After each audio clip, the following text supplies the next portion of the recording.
श्रावण मास विशेष है। श्रावण मास अभिषेक के लिए बहुत ज़्यादा प्रिय है। सिर्फ 1 महीने के लिए व्रत पहले संकल्प अगर लेकर के अभिषेक करते हैं।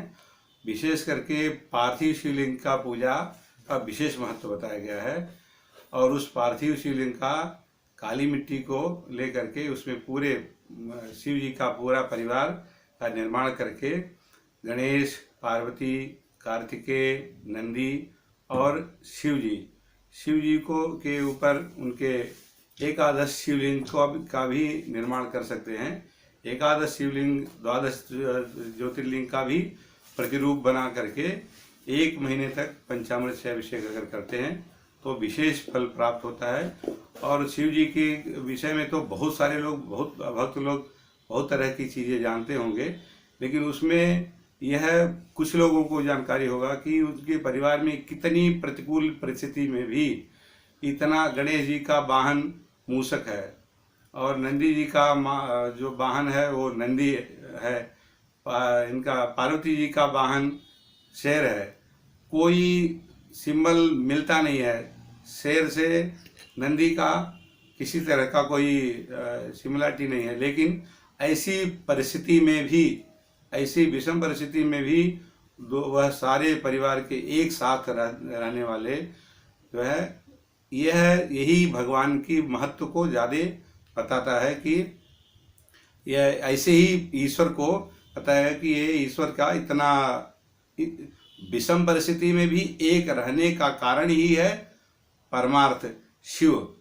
और ऐसे शिव की आराधना करते हैं तो उनके परिवार में भी इसे ही सुख शांति, भले ही कोई सांसारिक रूप से कोई परेशानी, कोई कष्ट सबके जीवन में होता है, इनका अभिषेक 1 मास पारायण अगर करते हैं, पार्थिव शिवलिंग का अभिषेक पूजा करते हैं तो निश्चित रूप से किसी के परिवार में किसी तरह का कोई कष्ट, किसी तरह का कोई दुख नहीं रह जाएगा और उनको सुख शांति, सांसारिक चीज का जितनी भी वैभव, लक्ष्मी, जो कुछ भी व्यापार, वृद्धि, सब कुछ इससे प्राप्त हो सकता है।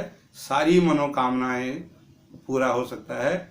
ऐसा शिव के अभिषेक का यह जो 1 मास, पूरे 1 वर्ष के बाद में यह मास आता है और इस मास में अगर इस तरह से करते हैं तो विशेष लाभ होता है। ऐसा हम लोगों का सनातन धर्म का बताया गया है। सनातन धर्म में, वेदों में, शास्त्रों में, शिव पुराण में तो बहुत कुछ बताया गया है। सुबह अभिषेक करने के लिए 5 बजे 4 बजे आप जैसे भी उठते हैं, उठ करके स्नान आदि करके शुद्ध वस्त्र धारण करके आप शिव जी के अभिषेक का पूरी सामग्री पहले एकत्रित कर लें, जिसमें शिव जी का जो प्रिय वस्तु है उसको एकत्रित कर लें। शिव जी तो इतने सीधे साधे हैं कि उनको कुछ सोना चांदी इस सबसे कोई मतलब नहीं। उनको पत्र में बेलपत्री, धतूर, भांग, ऐसे सब चीज को करते हैं। उनको पंचामृत से अभिषेक का प्रिय शिव है। ऐसा बताया है कि शिव जी को अभिषेक ही विशेष प्रिय है। उसमें अगर उनकी पूजन सामग्री थोड़ा सा बैर का फल है, गन्ने का जूस से अगर अभिषेक करते हैं, गन्ने के रस से अभिषेक करते हैं, या तरह तरह के जो फल हैं उस फल से भी अभिषेक कर सकते हैं। विशेष करके गंगा जल और पंचामृत का अभिषेक साधारण रूप से सभी लोगों को उपलब्ध होता है। उससे अभिषेक करने साधारण रूप से उनको मिल जाने के कारण से वो अभिषेक अगर करते हैं तो उससे विशेष फल मिलता है। वैसे तो तरह तरह का अभिषेक बताया गया है।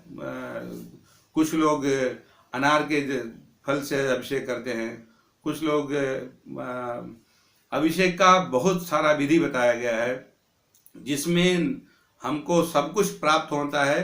पंचामृत में घी, दूध, दही, मधु और मीठा, शक्कर से अभिषेक अगर करते हैं तो ये उपलब्ध भी होता है। और इससे सारे हमारे जो दूध से अभिषेक करने का अर्थ है कि रोग का नाश होता है और ऐश्वर्य की प्राप्ति होती है। दही, मधु से अभिषेक करने का विशेष करके हमारी जो है व्यवहारिक जीवन का जो है मधुरता प्राप्त होता है। जीवन में मिठास आ जाता है। हर एक जीवन में हर एक लोगों को इस तरह से वाक शुद्धि हो जाता है। शिव जी का अभिषेक, इस सब का अर्थ उसमें छुपा हुआ है, गूढ़ रहस्य है जो हमारे मनीषियों, हमारे जो मुनीषी थे, उस समय में उन लोगों ने इस तरह का तपस्या करके तरह तरह का वो लोग साइंटिफिक शोध किए थे। वो शोध हम लोगों को वेदों में, पुराणों में बताया गया है, उसका जो है लाभ उठाया जा सकता है। 16 सोमवार का इसमें तो उठाया जाता है। व्रत उठाने के लिए तो श्रावण मास का पहला सोमवार से प्रारंभ कर सकते हैं, लेकिन 16 सोमवार तो इसमें मिलता नहीं है, क्योंकि 16 सोमवार तो और आगे तक आपको मिलेगा। इसमें 5 सोमवार तक आपको कभी कभी मिलता है, कभी 4 ही मिलता है श्रावण मास में। लेकिन 16 सोमवार का अगर आप करते हैं तो उसका जो है व्रत का पुस्तक भी मिलता है। सुबह स्नान आदि करके शिव जी का अभिषेक करके और वह व्रत का पारायण करना चाहिए। वह जो है 16 सोमवार व्रत कथा करके पुस्तक भी मिलता है बाजार में, और उसको लेकर के उस कथा का श्रवण करना चाहिए, पढ़ना चाहिए और सुनाना चाहिए अपने कुटुंब के लोगों को। उस कथा में ही तरह तरह की चीज़ें, पूजा का किस तरह से करना चाहिए, उसमें भी अगर शाम के समय में, सुबह में स्नान आदि अभिषेक पूजा करते ही हैं, लेकिन शाम में भी, प्रदोष काल में भी उनका अभिषेक करने से विशेष बताया गया है। और 16 सोमवार का तो बहुत ही विशेष महत्व बताया गया है। इसमें शिव तांडव का बताया गया है कि शिव तांडव करें। महिम्न स्तोत्र का बहुत ही दिया गया है, वर्णन किया गया है, और पंचाक्षरी है, नागेंद्र आदि, नहीं तो नमामि शमीशान से इसका पारायण कर सकते हैं। स्तोत्र नाम है, स्तोत्र नामावली है। ऐसे आप जो भी, जितना भी आपके पास समय है, उस समय का आधा घंटा, 1 घंटा उसका समय बना लें कि हमको कितना समय हमारे पास है। और इस तरह की वेदों में, शास्त्रों में बहुत सारी चीज़ें बताया गया है कि आपको इसके करने से लाभ प्राप्त होता है। शिवतांडव के विषय में तो जटाटवी गलत जलत प्रवाह पावितस्थले गलेव लंबिताम भुजंग तुंग मालिकाम डमट डमट डमट डमट निनादवट डमर, इस तरह से 16 श्लोक है। और 16 श्लोकों का वर्णन, पहले के समय में रावण इतना बड़ा सिद्धि जो प्राप्त हुआ था, वो सिद्धि का रहस्य यही था कि वह जो है श्रावण मास में तो वो बहुत पूजा पाठ, रावण आदि भले ही वो राक्षस कुल में थे, लेकिन इतना तपस्या करने के बाद में शिव को साक्षात उनको प्राप्ति हुआ था, साक्षात दर्शन होता था। और हम भी साक्षात दर्शन कर सकते हैं शिव जी का। साक्षात कोई ऐसा यह नहीं है कि भगवान ब्रह्मांड के किसी कोने में है। भगवान आपके ही हृदय में निवास करते हैं। भगवान अपने हृदय में ही वास करते हैं। उनके देखने की कला ही है। सिर्फ हम अभिषेक, पूजा आदि निरंतर अगर करते रहते हैं तो भगवान हमारे ही हृदय में हमको देखने को मिलते हैं। और एक समय आने के बाद हम खुद ही शिवमय हो जाते हैं। हमारा परिवार ही खुद शिवमय हो जाता है। शिव में मतलब सुंदरमय हो जाता है, और पूरे हम समाज को सुंदर कर सकते हैं, हमारे वातावरण को सुंदर कर सकते हैं। इस तरह से हरि व्यापक सर्वत्र समाना, ऐसे बहुत सारी चीज़ होता है कि हर भगवान जो है हर एक कण कण में वास करते हैं। इस तरह से हम अगर निरंतर प्रयास करते रहते हैं तो हमारे प्रयास भगवान तक जरूर पहुंचते हैं। और शब्द को ब्रह्मा जो है ब्रह्म कहा गया है।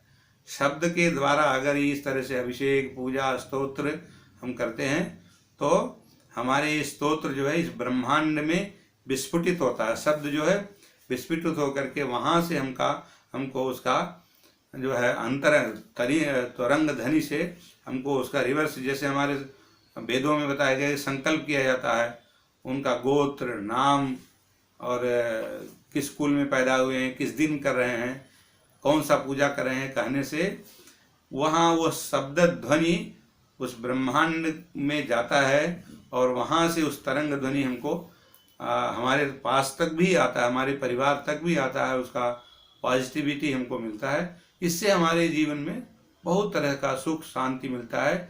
इसका प्रैक्टिकल हम लोग करते रहते हैं। हमारे जीवन में तो बहुत तरह का प्रैक्टिकल हम करते हैं। हमारे जीवन तो सब तरह से आनंदित है, और पूरे समाज को भी आनंद इस तरह से दे पाएँ, ऐसा हमारा प्रयास आपके माध्यम से। श्रावण का इस तरह से 1 मास पर्यंत तक जो भी पूजा आप करते नियम उठाए हैं, इस नियम के तहत आप करते हुए 30 दिन तक का अगर व्रत पारायण होता है, तो जिस दिन आपका व्रत समाप्त होता है उस दिन आप विशेष पूजा अभिषेक करके दीप आराधना करें। एक जो है 30 दिन का 30 दीपक जला करके भगवान के पास में अभिषेक का, उस दिन अगर हो सके आपसे तो हवन यज्ञ आदि शिव जी का हवन करना चाहिए, क्योंकि जो व्रत आप किए हैं, जो पारायण किए हुए हैं, उस पारायण का हवन भी अगर कर लेते हैं तो उसका बहुत विशेष महत्व हो जाता है। और हवन करने के पश्चात आप कुछ ब्राह्मण अगर भोजन हो जाता है, उनको वस्त्रादि का दान करते हैं, तो ये बहुत ही अति उत्तम होगा। दान से संबंधित जो चीज़ है वह चावल का दान करना चाहिए, दूध का दान करना चाहिए, सफ़ेद कपड़े का दान करना चाहिए। इससे चंद्रमा भी अनुकूल हो जाते हैं। जिसको चंद्र ग्रह का कुछ प्रॉब्लम है, जिनको चंद्र ग्रह ठीक नहीं है, उन लोगों के लिए भी शिव जी का अभिषेक महत्व करता है। अभिषेक तो करने से जो लाभ होता ही है, ये साथ में दान करने से भी उनको शिव जी का भी आशीर्वाद प्राप्त होता है और चंद्र ग्रह का भी उनको जो है लाभ होता है।